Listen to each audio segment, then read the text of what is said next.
small town Montana. There's one gas pump, horses going down the street, general store that doesn't have jalapenos, and lots of fun. Well, we have a lot of gravel roads in Montana that just take off and go and go and go. They're not necessarily four-wheel drive roads, but they'll get you from one place to another, and the scenery looks something like that.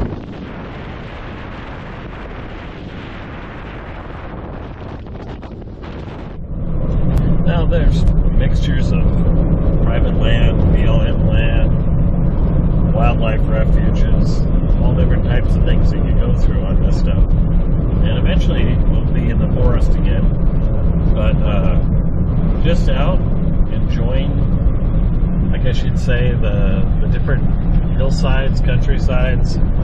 There's all different sorts of rocks and such.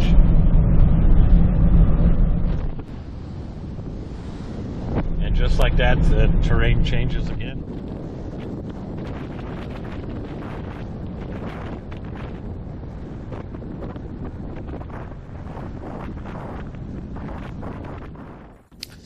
This is north central Montana, and it's June. We are just exploring areas that we haven't been to before. They are certainly uncrowded areas.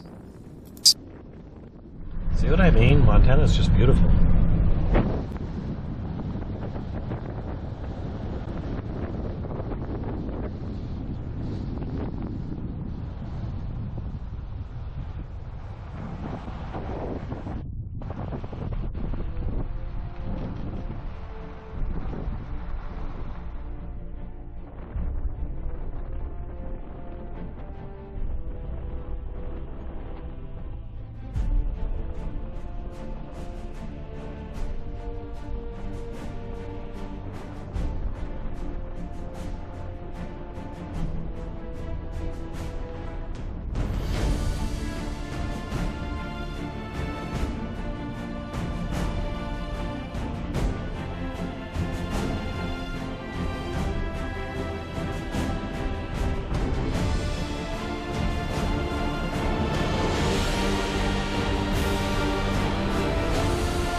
So this would be considered, of course, more overlanding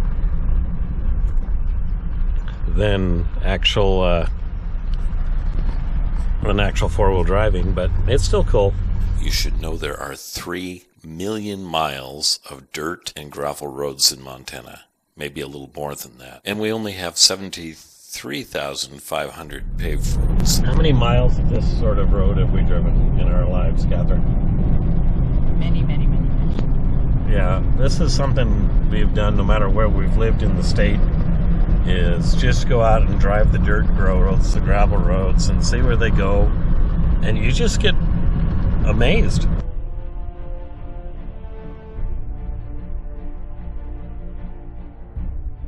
This happens to be a dirt road that I've never been on before, so In case you're interested, because everybody on the channel always does this. I mean, just only 3 days. oh yes, and they're not a sponsor. No, we're not sponsored, but they're good.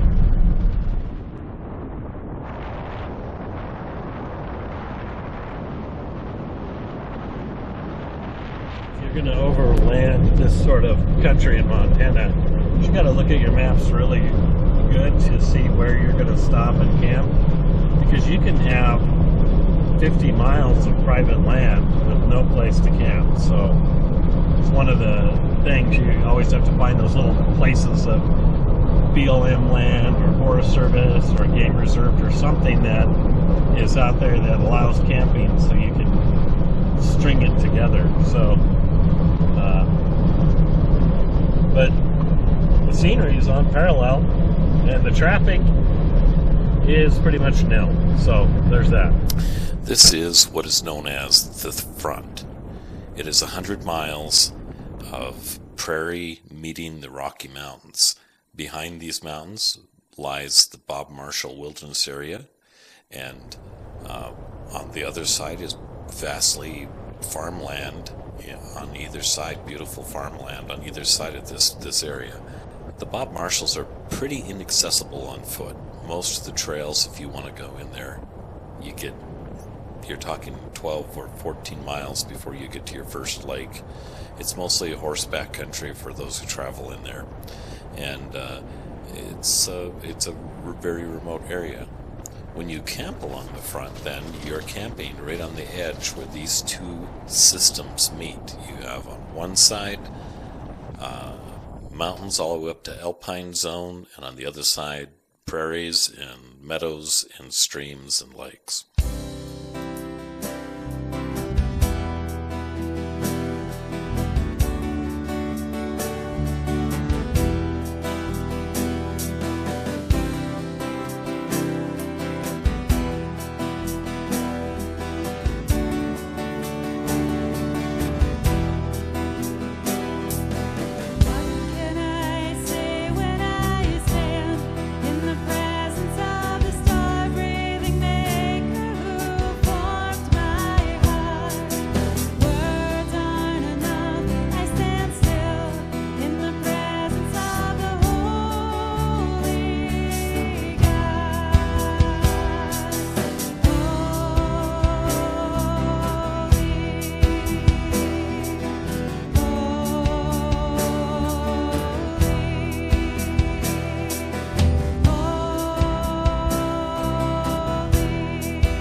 Huh?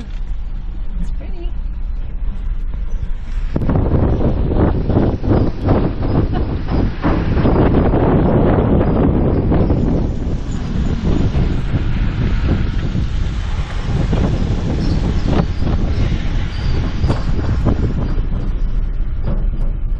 As we cross the Sun River, you'll notice as we go up the hill, we intersect this giant canal. This canal has so much history, and it's important for you to know some of its history. It was really built between 1925 and 1929. The dam was. The canal itself was started in like 1913, and it was planned from the late 1800s.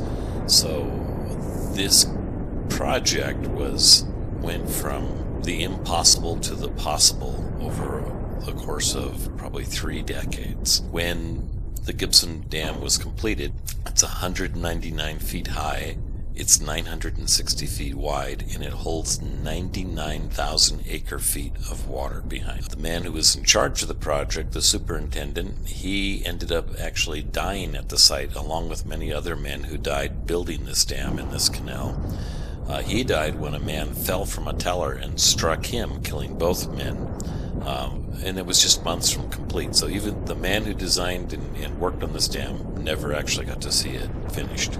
The canal itself is an amazing feat of engineering, built mostly with steam equipment, and old riveted and hand-dug tunnels and things poured with old cement. And when this canal was done, it irrigates 91,000 acres of land, and that's primarily wheat, oats, barley, and alfalfa, and the like of such thing.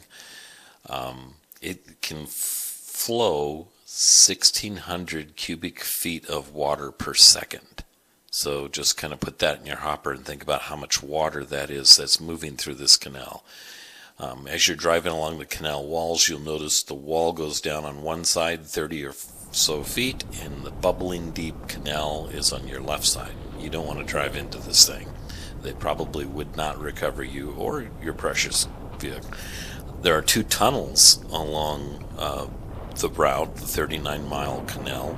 One is 980 feet tube that goes under the ground, and the other one is 2,280 feet of tunnel.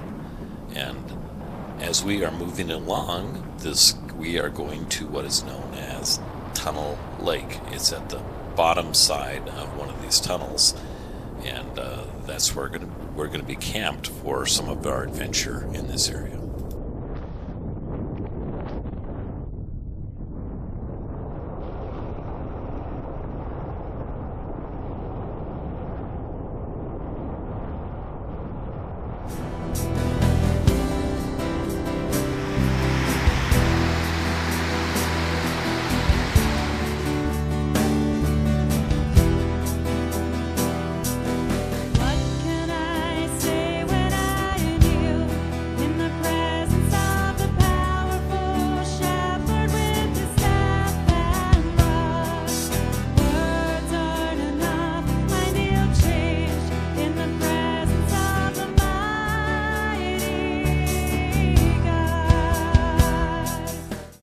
Even though this camp is set up on a prairie spot, don't be fooled by thinking I'm in the prairie and there are no bears.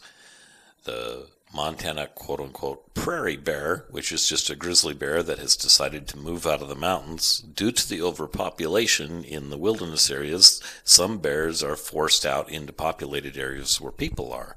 One of the towns had a mountain biker who was sleeping in the city park get attacked by a grizzly bear and half-eaten and drug off into the woods. And so this is a reality that Montanans are facing right now with the grizzly population. Is they have moved as far, they've been found 15 miles from Great Falls out onto the prairies. And there's just a lot of them. But keep this in mind when you're camping out here, because in the past people didn't think about, if you're up in the mountains and the woods, you have to keep your food safe and your garbage safe. You need to have that same mentality out here along the front, because there will be bears moving in and out and across the front all the time. As you can see, we had kids and cousins and all sorts of grandkids and people. And when we camped at the lake, of course, that means the kids played. There were boats and paddle boards and all sorts of fishing taking place, and people on floating rafts, canoes, and it was just really fun.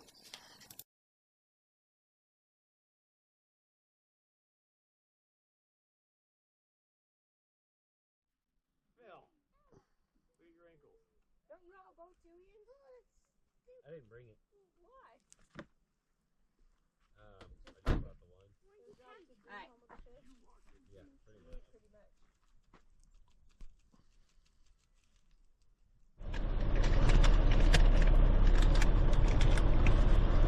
And then there was rain, huh? All night long. Excuse me. But rain is good. Yeah, it was good last night. We had stars till like a little after 1. We just sat up and talked around the... And then about 4 it started raining, and it's rained off and on. This is supposed to be the last one, according to the weather map. And then it's supposed to be clear the rest of the day, so... It's going to be a good day. We got Caitlin making breakfast inside her trailer over there. We got coffee. So we're good. We got coffee. Slept good.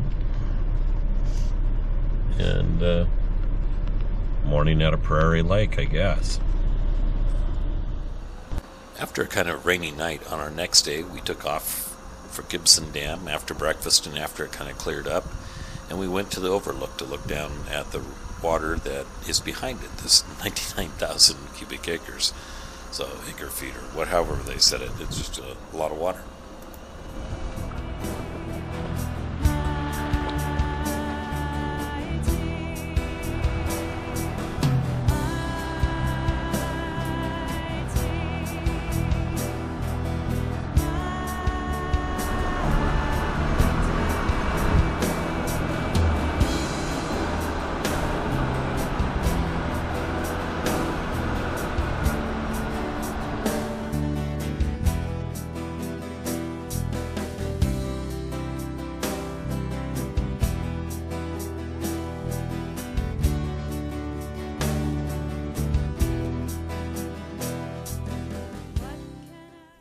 When we left Gibson Dam, we just took a gravel road that takes off across the front. It's driving along through beautiful forest. There's all sorts of dispersed camping. You can see different sites along this road going off into the left and the right and down by the creek. And it's pretty easy to go find a place to camp along here. Again, keep in mind that you're in a high concentration of grizzly bears and you have to store your food and be smart, careful along this area. With that being said, it's so beautiful, and you can see it's about 1.5 lanes wide, and it just goes for miles and miles. And we happened to turn off of it and take another road, and it took us to Wood Lake.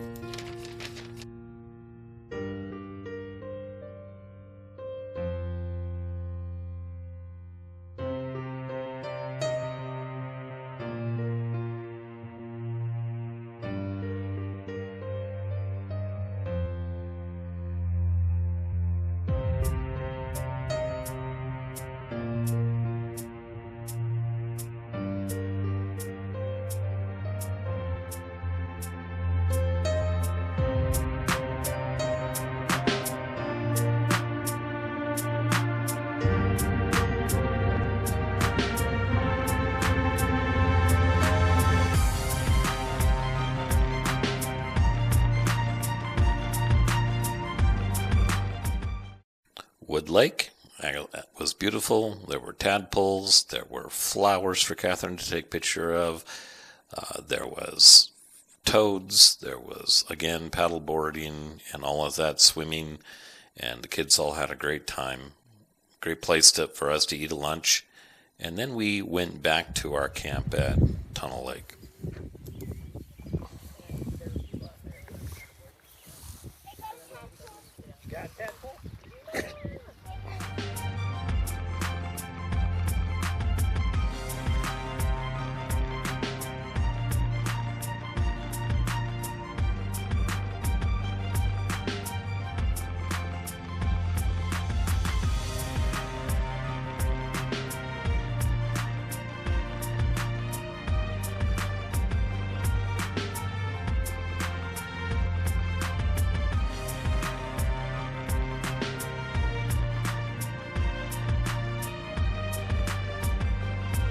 I hope you enjoyed this video. These, again, were all in June. I have one more coming, and it's also in north central Montana, kind of in this area that we hadn't explored much. We'll be giving you some more history and some more beautiful photos and videos of the state I live in that I think is absolutely gorgeous. As always, if you like the channel, like and subscribe. So thank you for doing that. And thank you for watching.